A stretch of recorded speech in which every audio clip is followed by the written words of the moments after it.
Um, and I was telling these guys, ATF about the silencer that you made and everything like that. So, because it's not, and you had said that wasn't your first, all that kind of stuff. So. No. Did they try it out yet? I don't know. These guys. You said you had tried it. It was you said I that wanted was your to best shoot. one. I wanted to use it again. Well, how did it? But you did. That's the silencer that you used, or no? Yeah. Yeah. Okay. And was it pretty? Well, there's no barrel on the gun, so you won't be able to match the test it until. until. No, you won't be able. I mean, you got to put the gun back together before the silencer can go on it. But the silencer's it's designed for just that one gun. Okay. And but that's the silencer that you used to kill Mr. Courier. Yeah. And that was pretty quiet. I mean, did it work like that? Oh yeah, it was. I was pretty proud of that one. Yeah. Okay. Well. Most of the ones I've made, once you put them on, the gun's only accurate out to about 10 or 20 feet because I don't know whether it's the pressure or sometimes the bullet will bounce around on the way down the silencer. It just usually doesn't. It's not usually nearly as accurate. And with that one, it was really accurate gun before the silencer on, and I tested it extensively after with the silencer on it, and the accuracy was almost just as good with the silencer on it. You could do a headshot at 50 yards easy, pretty easy. Where did you were able to test it with the silencer here in Anchorage? Yeah. Oh. I built it in my shed. Oh, okay.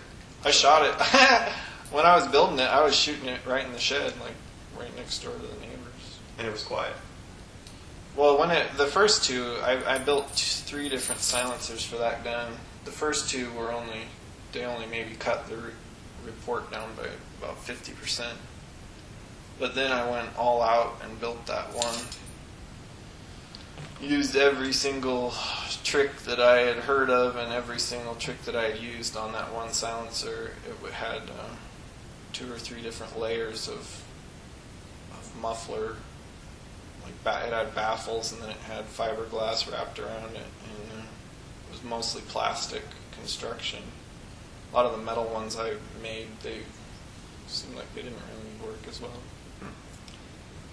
And by the time that one was done, as long as you used subsonic ammunition in the gun, the loudest sound you heard was the sound of the bolt going back and forth, and then you could hear the lead hitting the target.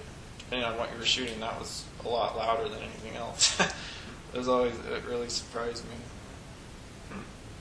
Did you have like a little test firing thing that you could shoot into a bucket or something? Yeah, I just had a bucket of water in the shed.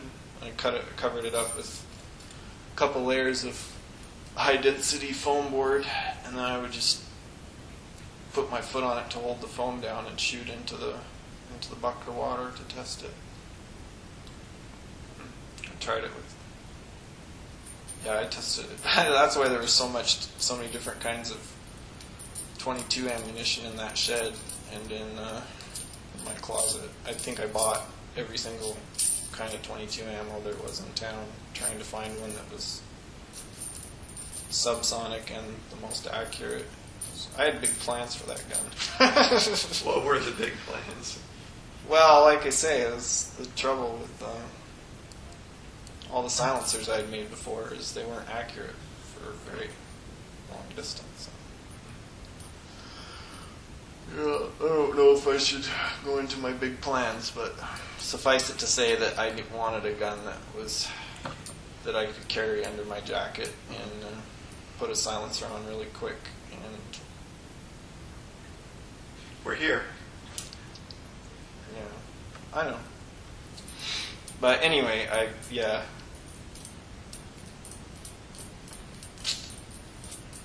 had a lot of work in that silencer. That was my baby, one of my babies.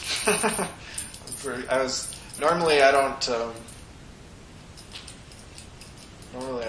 show anybody any of my stuff that I do. But that one I was really tempted just because of how good it worked. It was just like in the movie. You know, like in the movies you see the guns, they always have cheesy sound effects. And they'll show some massive rifle that you know could never be silenced and put a silencer on it. It'll just go.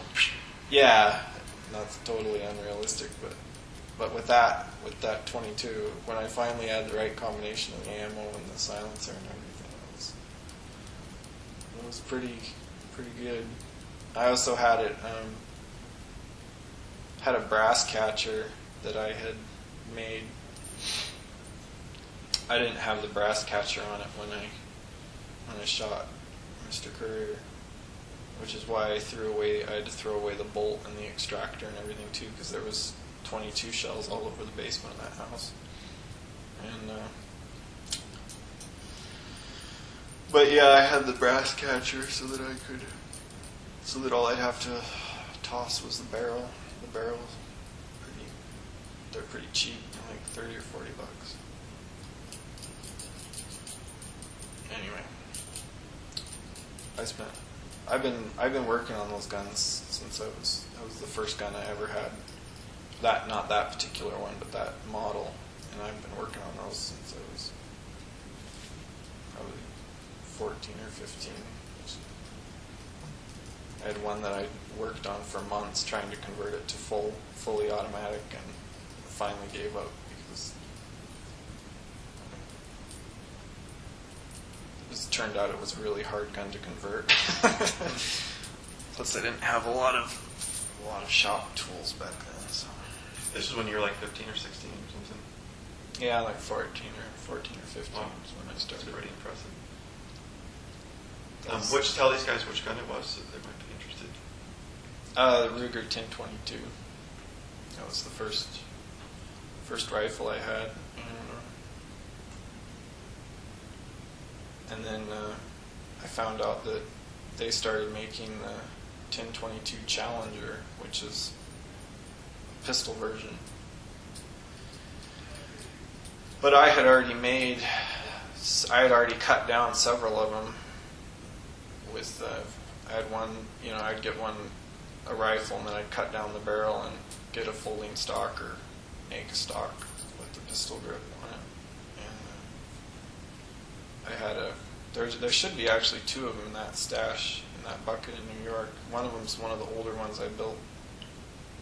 And I had it set up on a sling system to where it would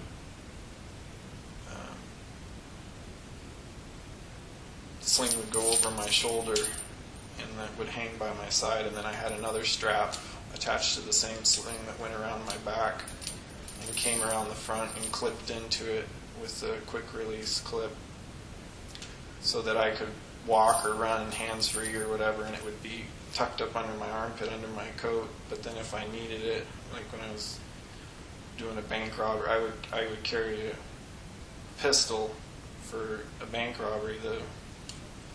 With the 1022, that was my backup. That's the reality is that's probably the only one I would have used if it came to shooting the other one, the handguns, just for looks or whatever.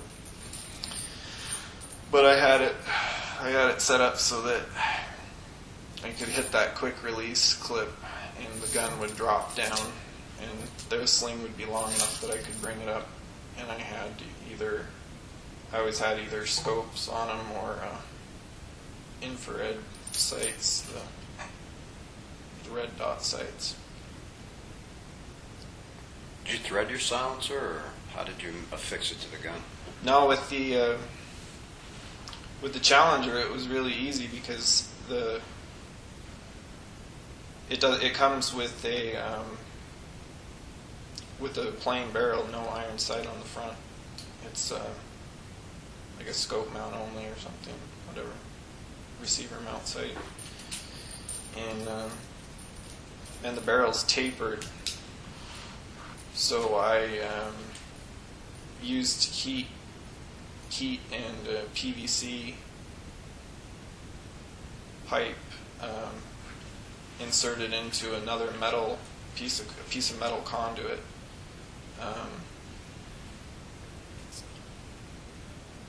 So the PVC pipe was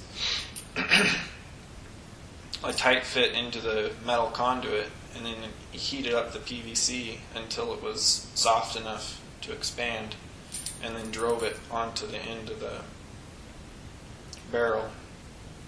And then once it cools off, just work it off. And then when I put the baffles in, I drill out the baffles first from each side. They were made out of some sort of PVC. I forget what. Some piece that fit into the conduit. And I drill them out from both sides.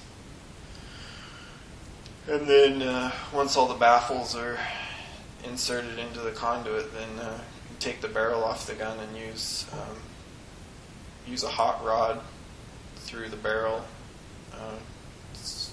so that it would round out where the path of the bullet would be, and it would melt back the plastic to wherever the bullet would be, and then pull the whole thing apart again, take all the baffles out and re-drill them again to where it was melted. And everything had to be. I was paranoid about.